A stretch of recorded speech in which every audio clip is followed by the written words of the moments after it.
Behind the bar, my wife in another man's arms. I turned away, sick. His wife grabbed my shoulder and smiled. "Don't worry," she whispered. "Trust me. You'll want to see how this ends." She knew something I didn't. Something that would cost me everything I'd built. And she wasn't trying to help me. She was using me. My name is Gabriel Drummond. I'm 52 years old, and I've spent the last 24 years building what I thought was an unshakable life in Atlanta. Co-owner of a mid-sized accounting firm, 2 grown kids, a marriage that functioned like a well-maintained engine. Not flashy, but reliable. Or so I believed. The holiday party was held at the Piedmont Social Club, one of those venues that tries too hard to look effortless. Crystal chandeliers, marble floors, jazz quartet in the corner playing standards nobody under 60 remembers. Our firm had merged with Nelson Holt's consulting group 3 years ago, and these joint celebrations had become tradition. Good for morale, our HR director insisted. Good for partnerships. Allison, my wife, had been excited about tonight. She'd spent an hour getting ready, tried on 3 different dresses, settled on the burgundy one that made her look younger than her 50 years. "We should make an effort," she'd said, fastening her earrings. "Nelson's been working so hard on the Thompson acquisition. We should celebrate properly." Nelson Holt had been my business partner and closest friend for over 20 years. We'd started as competitors, became allies, eventually merged our firms into something stronger than either of us could build alone. Our families vacationed together. Our kids grew up in the same schools. When my father died, Nelson stood beside me at the funeral and didn't say a word, just stood there, solid as a wall when I needed one. At the party, Allison drifted away from me almost immediately, pulled into a conversation with the senior partners' wives near the champagne fountain. I watched her laugh at something someone said, watched her touch the arm of Nelson's wife, Nicole, with easy familiarity. Everything looked normal. I made small talk with clients, shook hands with employees I barely recognized from the consulting side. The room hummed with forced cheerfulness and expensive wine. Around 9 p.m., I needed air. The crowd was suffocating. Too many voices, too much cologne, too much pretending that quarterly reports mattered more than they did. I moved toward the bar, tucked into a corner behind tall decorative plants and dim lighting. The bartender was mixing something complicated for a woman in pearls. I waited, loosening my tie, when I saw them. Behind the bar, in a narrow space between the back counter and the wall where the liquor bottles caught the light, my wife in another man's arms.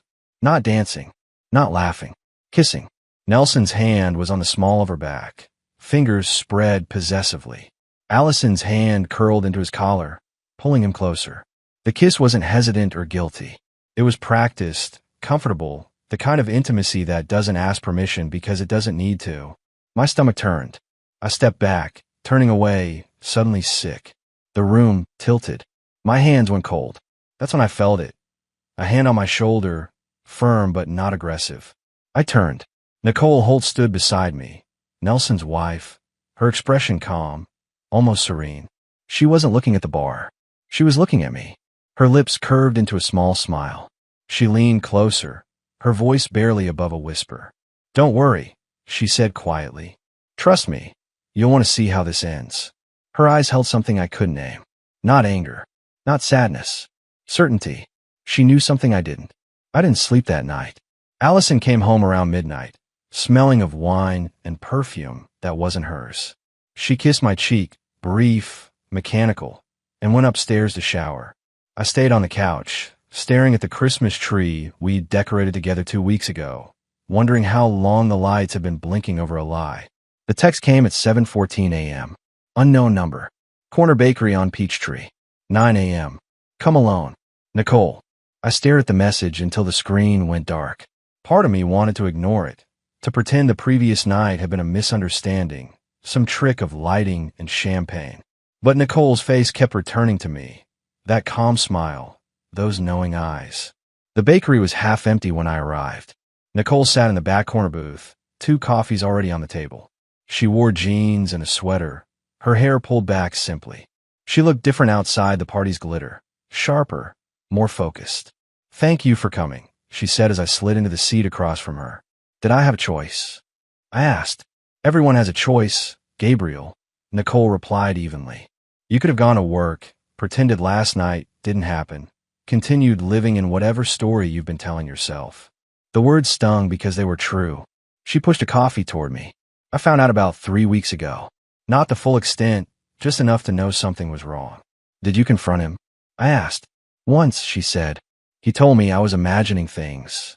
That Allison was helping him with client presentations. Nothing more. Said I was stressed, overreacting. I recognized the tactic. Allison had used similar language on me for months whenever I questioned her late nights at the office. Nicole opened a slim folder. Inside were printed screenshots, text messages between Nelson and Allison. Nothing explicitly romantic, but the familiarity was unmistakable. Dinner plans, inside jokes, references to next steps and our timeline. They've been careful, Nicole said. But careful isn't the same as invisible. She slid another page forward. Bank statements. Small transfers from our joint business account to a separate LLC I didn't recognize. $3,500 here, $4,200 there. Amounts large enough to matter, small enough to slip past quarterly reviews. What is this? I asked, my throat tightening. Nelson formed a consulting LLC 6 months ago, Nicole explained. He's been funneling money from your merged accounts into it. Small amounts, consistent timing, labeled as operational consulting fees. I felt sick. Our accountants would have flagged this. Would they? Nicole asked. Who reviews those reports? The answer hit me like cold water. Nelson did. As managing partner of the consulting division, he had primary oversight of those accounts. There's more, Nicole continued, her voice steady but tired. I accessed Nelson's laptop last week while he was showering. Found draft presentations for the Fulton County Development Project. My chest tightened. The Fulton project was mine. I'd spent 8 months developing the financial model, the risk assessment, the pitch to county leadership. It was scheduled to present to the board next Wednesday. Nicole turned her tablet toward me. On the screen was a presentation deck. My presentation. Same structure, same data, same examples. Even the formatting matched my style perfectly. But the author line read, Nelson Holt and Allison Drummond, Strategic Development Team. They copied it, I said quietly. Yes, Nicole replied. And they're planning to pitch it as their own in 4 days. Something cold settled in my chest. This wasn't just an affair. This was theft. Systematic, calculated theft of my work, my reputation, my business. Why are you telling me this? I asked. Nicole looked at me directly. Because if we confront them now, they'll claim it was collaborative. They'll say you shared files, that this was team development, that we're bitter spouses inventing conspiracies. So what do you want to do? I want them to present it, she said calmly. I want them to stand in front of the board and claim ownership. I want them to commit fully, publicly, where there's no room to backtrack. I stared at her. You want to let them steal my work? I want to let them prove they're thieves, Nicole corrected. Intent is harder to deny when it's demonstrated in front of witnesses. I ran a hand through my hair. This will destroy everything. It's already destroyed, Gabriel, she said quietly. We're just deciding whether to clean up the mess quietly or make sure everyone sees who made it. I thought about my kids. Harper working as Nelson's assistant, probably unaware of any of this. Michael deployed overseas, unreachable. I thought about 24 years of marriage, 20 years of friendship. I need proof, I said finally. More than screenshots and suspicions. Nicole nodded. I can get access logs from the server. Timestamps showing when Allison accessed your files. But I need your help. What kind of help? The kind where you act normal for 4 more days, she said. Where you don't confront Allison. Where you let them believe they're winning. I looked at the bank statements, the stolen presentation, the text messages carefully worded to sound innocent but weren't. All right, I said. 4 days. Nicole's expression didn't change, but something in her eyes sharpened. Good. Because, Gabriel, when this is over, they won't be able to claim ignorance. Outside, Atlanta traffic hummed past. Inside, I finished my coffee and wondered if the man I'd been yesterday would recognize the man I was becoming. The next 4 days required performance I didn't know I was capable of. I went to work, reviewed client files, attended meetings where Nelson sat 3 chairs away, making jokes about golf and quarterly projections. I smiled when expected. I nodded at appropriate moments. I became a ghost haunting my own life. Harper called on Tuesday evening. My daughter's voice carried the bright urgency of someone who believed they had good news. Dad, I need to talk to you about something, she said. What's going on? I asked, settling into my home office chair. It's about Nelson, Harper began. Some people at the firm have been saying things. Rumors about the Fulton County presentation, about Mom helping with strategy. I just want you to know that Nelson's been nothing but professional with me. My chest tightened. Harper, what exactly have you heard? That you're upset about the project presentation, she said carefully. That maybe you feel left out of the development process. Dad, Nelson's my boss. He's been mentoring me for 2 years. Whatever's happening between you guys, I can't get in the middle of it. The implication landed like a punch. My own daughter, positioning herself on the fence, already choosing career over truth. I understand, I said quietly. Do you? Harper's voice sharpened. Because Nelson said you've been acting strange lately. Distant. He's worried about you. I almost laughed. Nelson was worried about me. Harper, I need you to listen carefully, I said, choosing my words with surgical precision. In a few days, some things are going to come to light. When they do, I need you to remember that I never asked you to choose sides. But I also need you to be prepared for what you might learn. Silence on the line. Then, quietly, Dad, you're scaring me. I'm just asking you to keep an open mind, I replied. Can you do that? I guess, she said, uncertainty creeping into her voice. After we hung up, I sat in the dark office, wondering how long she'd been defending Nelson without realizing what she was defending. Wednesday brought a different blow. My younger brother, Pete, called just after lunch.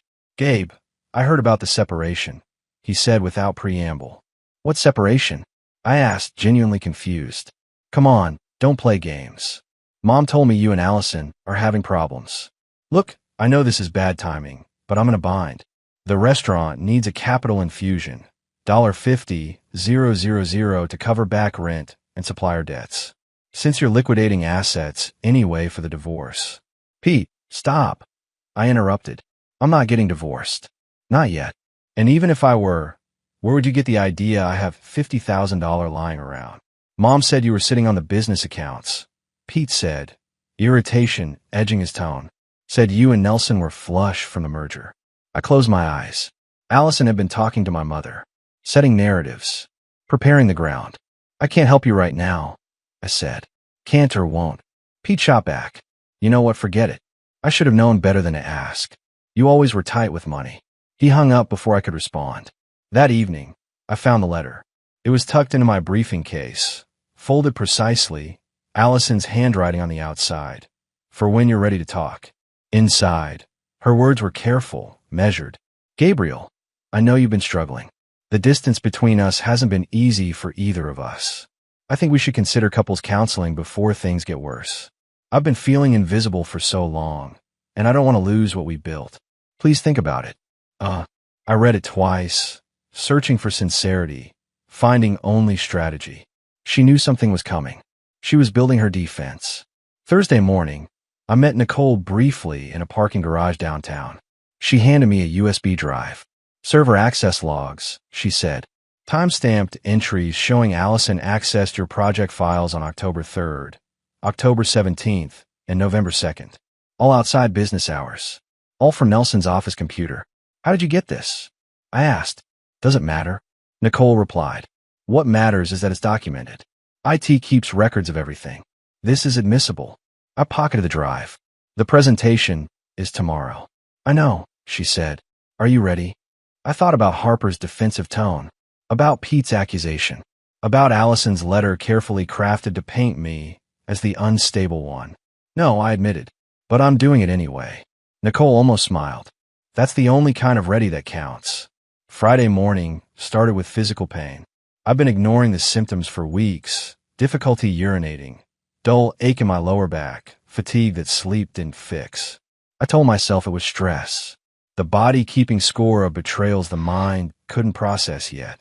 Dr. Raymond's office called at 8:15 a.m., just as I was reviewing notes for the Fulton presentation that would happen without me in the room. Mr. Drummond, we need you to come in today, the nurse said, her voice professionally neutral. Dr. Raymond wants to discuss your lab results. I have an important meeting. I started. Today, Mr. Drummond, she repeated firmly. We had a cancellation at 10 a.m. Can you make that work? Something in her tone made my hands go cold. I'll be there. Dr. Raymond didn't waste time with pleasantries. He pulled up imaging on his computer screen, pointing to areas I didn't understand but recognized as problematic by the way his jaw tightened. Your PSA levels are elevated, he said, significantly. Combined with the symptoms you described and the imaging results, I'm recommending an immediate biopsy. But I need to be frank with you, Gabriel. This looks like early-stage prostate cancer. The words arrived from a distance, like hearing them through water. Early stage. I repeated, caught soon enough that treatment options are good. Dr. Raymond continued. Surgery, radiation, hormone therapy. We'll know more after the biopsy, but the prognosis for early intervention is generally favorable. How soon? I asked. We can schedule the biopsy for next week. Results in 7 to 10 days. Then we'll map treatment. I sat there, absorbing the timeline. Biopsy. Results. Treatment. All while my marriage collapsed. My business partnership shattered. My daughter chose her career over truth. Is this stress-related? I asked quietly. Dr. Raymond hesitated. Stress doesn't cause cancer, Gabriel. But chronic stress can suppress immune function, potentially accelerating existing conditions. Why do you ask? Just trying to understand the timing, I replied. I drove to the office in a fog. The presentation was scheduled for 1 p.m. Nicole had confirmed that morning. Nelson and Allison were in the conference room early, setting up, practicing their delivery of my stolen work. At 11:47 a.m., Allison texted, Can we talk tonight? Really talk? I miss you. I stared at the message. The manipulation was almost elegant, timing her emotional appeal for the exact moment she knew I'd be most vulnerable, most likely to question my own judgment. I typed back, okay, not because I want to talk, because I needed her to believe she still had leverage. At 12:30 p.m., I received confirmation from legal. They had the evidence packet, access logs, financial transfers, the original presentation files with creation timestamps. Everything Nicole and I had compiled. Everything that would turn this from accusation into documentation. At 12:55 p.m., I walked into the conference room where the board waited. Nelson and Allison stood at the front, confident and prepared. They saw me enter, and something flickered across Nelson's face. Not guilt, calculation. Gabriel, he said warmly, didn't expect to see you here. Thought you were handling the Fulton County Review today. Postponed it. I replied, taking a seat in the back row. Wouldn't miss this presentation for anything. Allison's smile wavered slightly. She glanced at Nelson, then back at me. The board chairman called the meeting to order. Let's begin. Nelson, Allison, you have the floor. As they launched into the introduction, my words, I felt something settle in my chest. Not anger anymore. Certainty. Let them prove what they are, I thought. Let everyone see. The board's decision came Monday morning, delivered by email at 6:47 a.m. before I'd finished my first coffee. Clinical language, carefully worded to avoid liability. After thorough review of the Fulton County matter and associated financial irregularities, the firm has decided to restructure its partnership arrangement. Nelson Holt will retain his position as managing partner of strategic consulting. Allison Drummond has been placed on administrative leave. Gabriel Drummond is offered a voluntary separation package, including 6 months severance and COBRA continuation. I read it 3 times, each word landing like a physical blow. They were keeping Nelson, firing me. My phone rang. The senior partner, Richard Covington, his voice professionally sympathetic. Gabriel, I know this isn't what you hoped for, but Nelson brings significant client relationships we can't afford to lose. The optics of terminating both parties would damage client confidence. We're offering you a generous package to facilitate a smooth transition. Generous, I repeated flatly. You're rewarding the man who stole my work and embezzled from our accounts. The financial matter remains under investigation, Richard said carefully. But the presentation issue is murky, shared files, collaborative environment. Our legal team feels prosecution would be difficult. Nelson's agreed to reimburse the question transfers. Frankly, Gabriel, fighting this publicly would hurt you more than him. Because he's more valuable, I said. Richard's silence confirmed it. The package is non-negotiable, he continued. We need your answer by Wednesday. I hung up without responding. At 8:15 a.m., my mother called. Her voice carried that particular edge she used when defending family against perceived injustice. "Gabriel, I just spoke with Allison," she said. "She's devastated. She said you've been trying to force her out of the firm because you're jealous of her success with Nelson." I closed my eyes. "Mom, that's not what happened. She said you've been emotionally distant for years," my mother continued. "That you've made her feel invisible, criticized her work, isolated her from friends. She's filing a complaint about hostile work environment." "She's lying," I said quietly. "Is she?" my mother challenged. "Because Pete told me you refused to help him when he needed family support. Your own brother, Gabriel. And now you're destroying your wife's career out of spite." "Pete asked for $50,000 I don't have," I said. "And Allison stole my work." "That's your perspective," my mother replied coldly. "But from where I'm standing, you look like a man who can't handle a successful wife. Your father would be ashamed." The line went dead. I sat in my home office, surrounded by 24 years of accumulated life. Photos of family vacations, Harper's college diploma, Michael's military commissioning portrait, and wondered when everything I'd built had become evidence against me. Nicole called at noon. "I heard about the board's decision." "News travels fast," I said. "I'm sorry, Gabriel," she said, and meant it. "But there's something else you need to know. Nelson filed a defamation lawsuit against you this morning. He's claiming you fabricated evidence to damage his reputation and business relationships. He's seeking $500,000 in damages." My hands went numb. "On what grounds?" "He's arguing that the access logs were misinterpreted, that the financial transfers were legitimate business expenses you're distorting for personal revenge. His attorney's positioning this as a jealous partner trying to destroy a more successful colleague." "Can he win?" I asked. "Depends on the judge, the jury, how well his lawyers perform," Nicole said. "But even if he loses, the legal fees alone could bankrupt you. That's the point. Make fighting him too expensive to sustain."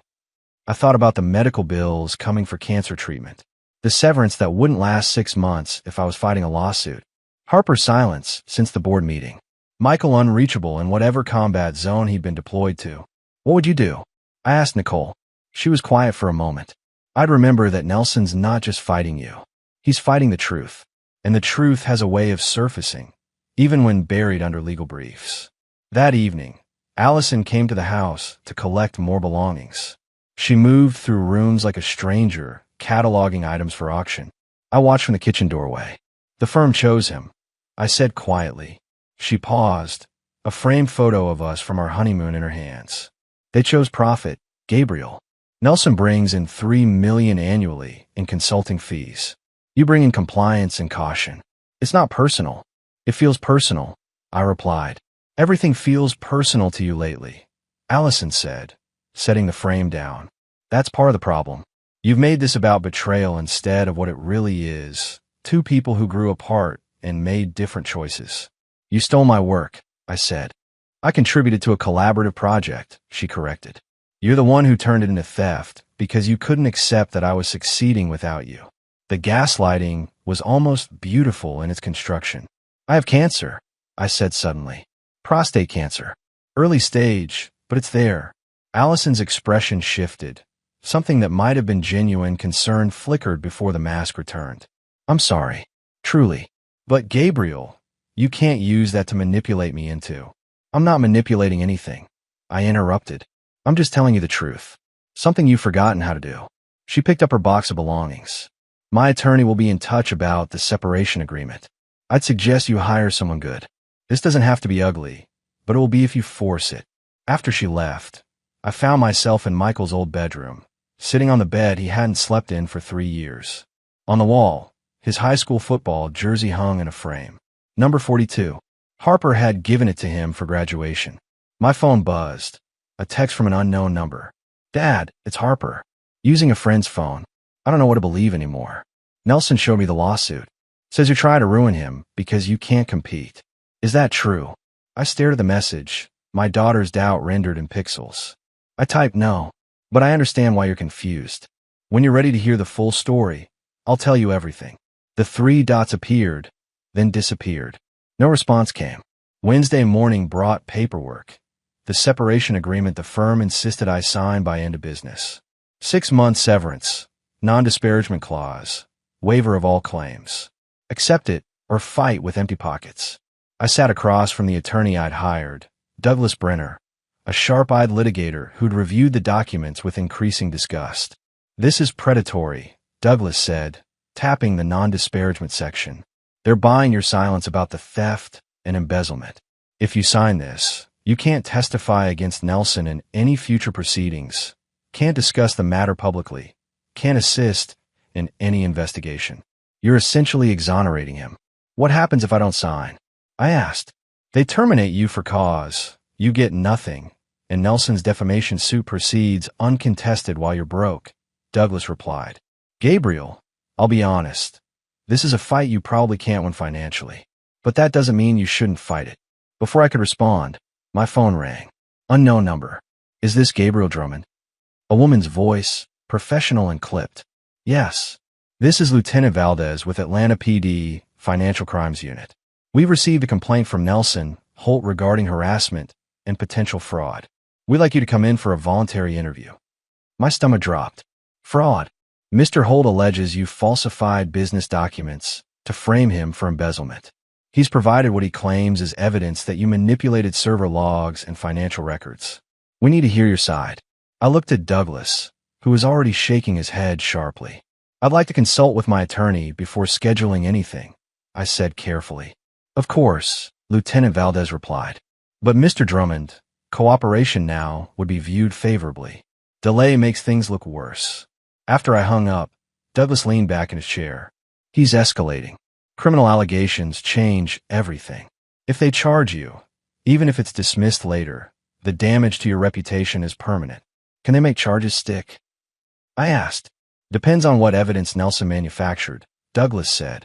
But fighting criminal charges while battling a civil lawsuit, while going through divorce, while dealing with cancer? Gabriel, most men would break under half that pressure. I'm not most men, I said quietly. Douglas studied me. No, I'm starting to see that. But you need to understand what you're walking into. Nelson has resources, firm support, and apparently no conscience. This will get uglier before it resolves. My phone buzzed again, this time a text from Allison. I heard about the police. This has gone too far. Drop the accusations against Nelson, and I'll convince him to drop the lawsuit.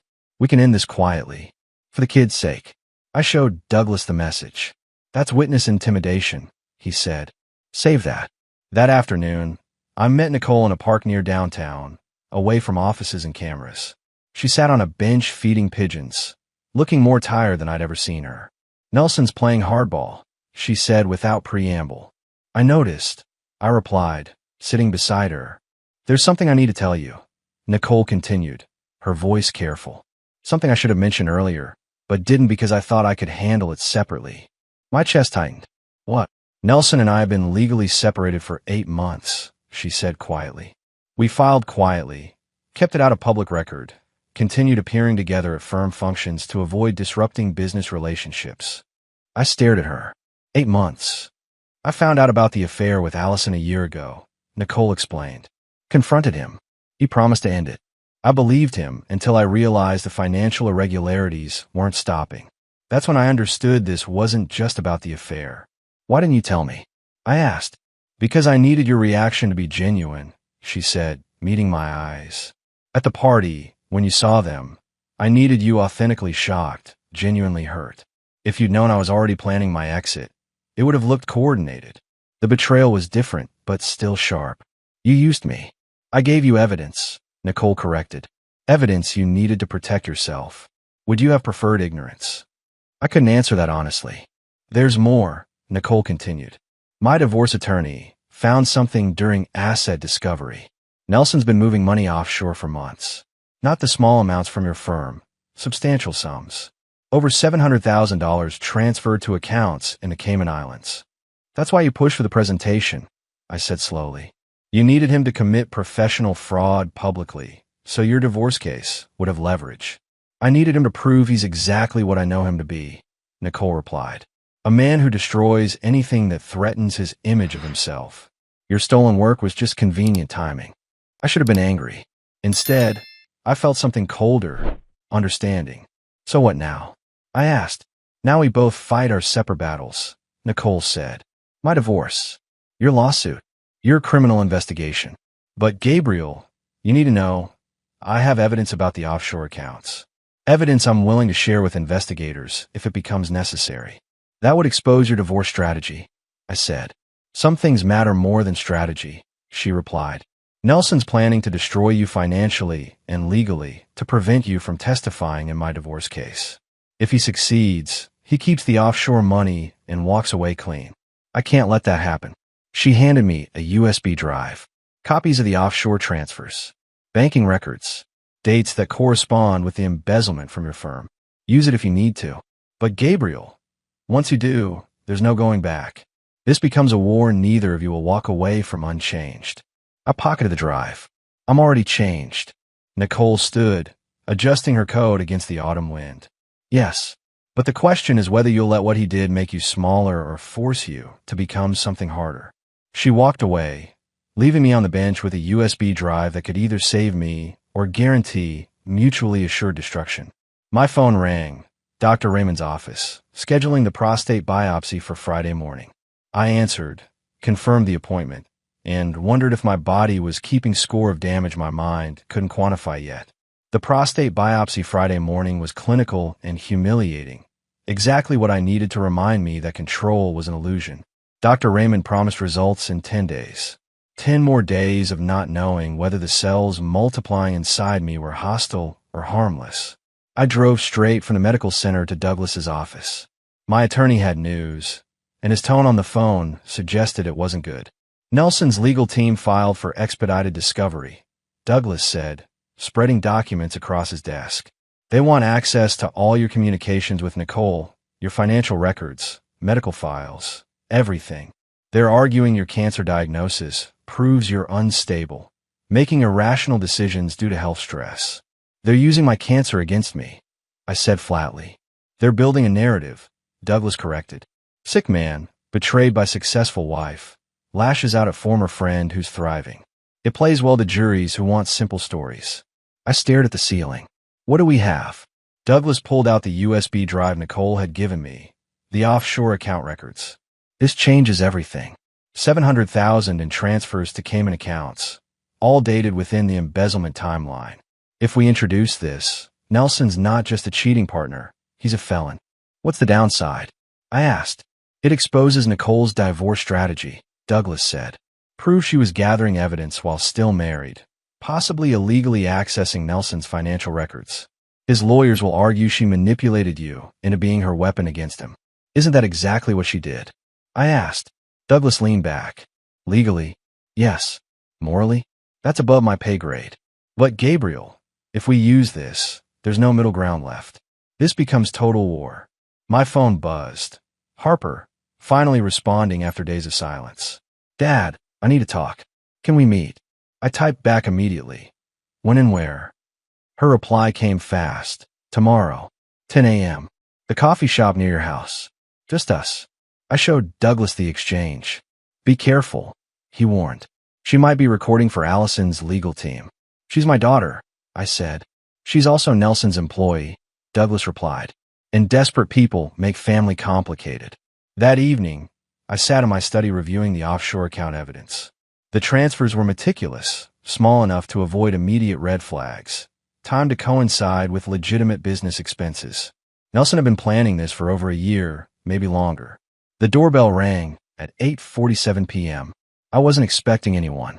Through the peephole, Nicole, wearing jeans and a heavy coat, her face pale in the porch light. I opened the door. What happened? Nelson knows I gave you the offshore records, she said, stepping inside quickly. He showed up at my apartment an hour ago. Didn't threaten me directly, just made it very clear that if that information surfaces, he'll destroy my divorce settlement and make sure I'm charged with illegal surveillance. How does he know? I asked. He has friends in forensic IT, Nicole said. They traced the file transfers from my laptop. I was careful, but not careful enough. She pulled an envelope from her coat. These are the originals, bank statements, transfer confirmations, all of it. I'm giving them to you because if I hold them, Nelson will get a court order to confiscate them as stolen marital property. You're making me the target, I said. I'm giving you ammunition, Nicole corrected. Gabriel, he's going to come after both of us anyway. At least this way, you can fight back. I took the envelope. Inside were documents that could send Nelson to federal prison or make me look like a co-conspirator in a legal evidence gathering. There's one more thing, Nicole said quietly. Nelson's attorney contacted Harper this afternoon, offered her a promotion to junior partner if she testifies that you've been mentally unstable for months, that you've made paranoid accusations about colleagues, that the cancer diagnosis has affected your judgment. My stomach dropped. Will she do it? I don't know, Nicole admitted. But they're pressuring her. And Gabriel, she's 25, ambitious, scared. They're offering her everything she thinks she wants. After Nicole left, I sat with the envelope unopened, thinking about Harper's text. Tomorrow, 10 a.m. Just us. Was she coming to warn me or to gather evidence? I opened the envelope and began reading. By midnight, I understood the full scope of Nelson's theft. Not just from our firm, but from 3 other clients, routing money through shell companies, creating a financial architecture designed to hide wealth while appearing legitimate. This wasn't opportunistic fraud. This was sophisticated, long-term criminal enterprise. And tomorrow, I'd find out if my daughter would help expose it or help bury me. Harper arrived exactly on time, dressed professionally, her expression guarded. We ordered coffee in silence, then found a corner table away from other patrons. She didn't look at me directly, bad sign. Thanks for meeting me, I said carefully. I almost didn't come, Harper admitted. Nelson's attorney said you might try to manipulate me, use emotional appeals to turn me against people who've helped my career. Is that what you think I'd do? I asked. She finally met my eyes. I don't know what to think anymore, Dad. 2 weeks ago, I had a normal life. Now my parents are getting divorced. My boss is suing you, and everyone at work looks at me like I'm contaminated. Harper, I need to tell you something, and I need you to just listen, I said. Not as Nelson's employee, as my daughter. Her jaw tightened, but she nodded. I explained it all. The stolen presentation, the embezzlement, the offshore accounts, the affair. I didn't editorialize, didn't dramatize, just facts, dates, documentation. When I finished, Harper was pale. You're saying Mom and Nelson have been planning this for over a year. At least, I confirmed. And you have proof? She asked. I slid a folder across the table. Copies of the access logs, the financial transfers, the offshore banking records. All documented, time-stamped, verifiable. Harper opened the folder, her hands shaking slightly as she read. Minutes passed. Her coffee went cold. They offered me junior partner, she said finally, voice hollow. Yesterday, Nelson said it was based on merit, on my work with the Reynolds account. But now you understand it was payment for testimony. I finished. She closed the folder. What do you want from me? Nothing, I said. I won't ask you to testify. Won't ask you to choose sides publicly. I just need you to know the truth before you make decisions that you can't unmake. Harper's eyes filled with tears. I've been defending him, Dad. For 2 weeks, I've been telling people you were jealous, unstable. I said Mom deserved better. You didn't know, I said quietly. I should have known, she replied, voice breaking. You're my father. I should have believed you. Harper, listen to me, I said firmly. What happens next is your choice. You don't owe me your career. You don't owe me public support. But I need to know, if they ask you to lie, to testify that I've been mentally unstable, will you do it? She wiped her eyes. No, I won't lie for them. That's all I needed to hear, I said. But Dad, I can't quit, Harper said. I have student loans, rent, health insurance through the firm. If I walk away now. I'm not asking you to walk away, I interrupted. I'm asking you to refuse to participate in destroying me. There's a difference. Harper nodded slowly. They're going to fire me anyway once they realize I won't cooperate. Probably, I agreed. But you'll still have your integrity. She almost smiled. That and $4 buys coffee. We sat quietly for a moment. Then Harper reached across the table and squeezed my hand, brief but real. I'm sorry I doubted you, she said. You're young, I replied. You're supposed to question things. Not my father's basic honesty, she said. That was just cowardice disguised as professionalism. After Harper left, I sat alone, finishing cold coffee, feeling something I hadn't felt in weeks. Hope. Not that everything would work out, but that at least one person I loved saw me clearly. My phone buzzed. Douglas, my attorney. The firm accepted your refusal of the severance package. They're terminating you for cause effective immediately. No severance, no COBRA, no references. And Nelson's criminal complaint has been forwarded to the DA's office for review. Understood, I said. Gabriel, you're in serious trouble, Douglas said. Medical bills piling up, no income, facing criminal investigation and civil lawsuit. Most men would fold. I'm not folding, I said. Then get ready, Douglas replied, because they're coming at you with everything. I hung up and walked out into Atlanta autumn air, unemployed, possibly dying, definitely broke, and somehow more certain than I'd been in years. They wanted me to disappear quietly. Instead, I was going to make noise. The biopsy results came back on a Tuesday morning. Early-stage prostate cancer, treatable, manageable. Dr. Raymond recommended surgery within 6 weeks. I scheduled it for the day after Nelson's trial was set to begin. Douglas called that same afternoon with news that changed everything. The DA's office reviewed Nelson's criminal complaint against you, he said. They're not filing charges. The forensic analysis of the server logs confirmed your evidence is legitimate. But Gabriel, there's more. What? I asked. The FBI's Economic Crimes Unit opened an investigation into Nelson's offshore accounts, Douglas explained. The transfers you documented match patterns from 3 other fraud cases they've been tracking. Nelson's not just stealing from your firm. He's part of a larger scheme. I sat down slowly. How long? They've been watching him for 8 months, Douglas said. Your evidence accelerated their timeline. They're moving to seize assets and file federal charges within 2 weeks. That evening, Allison showed up at the house unannounced. She looked smaller somehow, worn down by something I couldn't name. The FBI contacted me, she said quietly, about Nelson's financial activities. They wanted to testify. Will you? I asked. I don't know what I know anymore, Allison admitted. I thought we were building something together. Now I'm realizing I was just useful. I almost felt sorry for her. Almost. There's something else, she continued. I found letters. In Nelson's office, hidden in old client files. Letters from years ago, planning this, planning the merger, the positioning, even the affair. It was strategic from the beginning. She pulled folded papers from her purse, sliding them across the kitchen table. I recognized Nelson's handwriting immediately. Detailed notes about exploiting our firm's accounting gaps, about cultivating relationships with partners' wives for leverage, about building exit strategies that left others holding liability. Why are you showing me this? I asked. Because I was wrong, Allison said, her voice breaking. And because Harper deserves better than parents who destroy each other. Harper had quit the firm 3 days after our coffee meeting. Nelson had tried to block her unemployment claim, but she'd found work at a smaller practice that valued integrity over politics. I'm not dropping the divorce, I said carefully. I know, Allison replied. I'm not asking you to. I'm just asking if we can end this without more bloodshed. 2 days later, Nelson's attorney contacted Douglas with a settlement offer.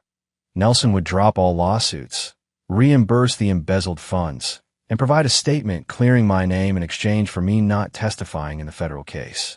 They're scared, Douglas said. The FBI doesn't need your testimony to prosecute, but your statement would make conviction certain. They're trying to reduce exposure. What happens if I refuse? I asked. Nelson goes to federal prison for 8 to 12 years, Douglas said. The firm loses its consulting division. 23 employees lose jobs. I thought about those employees. Good people who trusted the wrong leader. Tell them I'll consider it, I said. On one condition.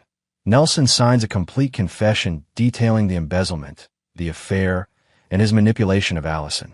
Not for court. For Harper. The confession arrived 2 days later. 4 pages of detailed admission, notarized and complete. I gave it to Harper without comment. She read it once, then burned it in her fireplace. I don't need his words, she told me. I needed to know you'd fight for truth, even when it cost you everything.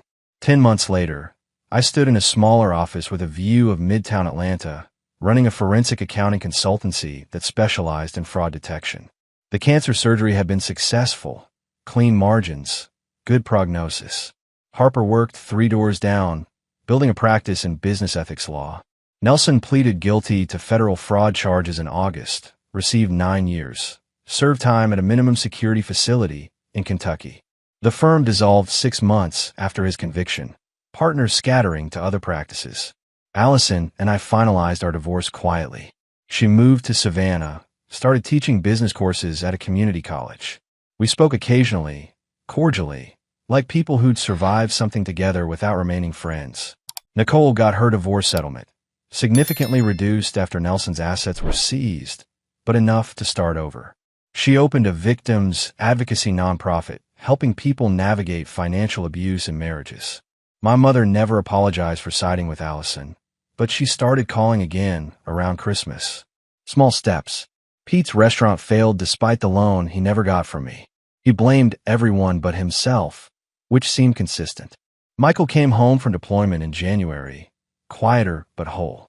He spent 2 weeks with me, asking questions about the divorce I answered honestly. He didn't choose sides, just accepted that families were complicated.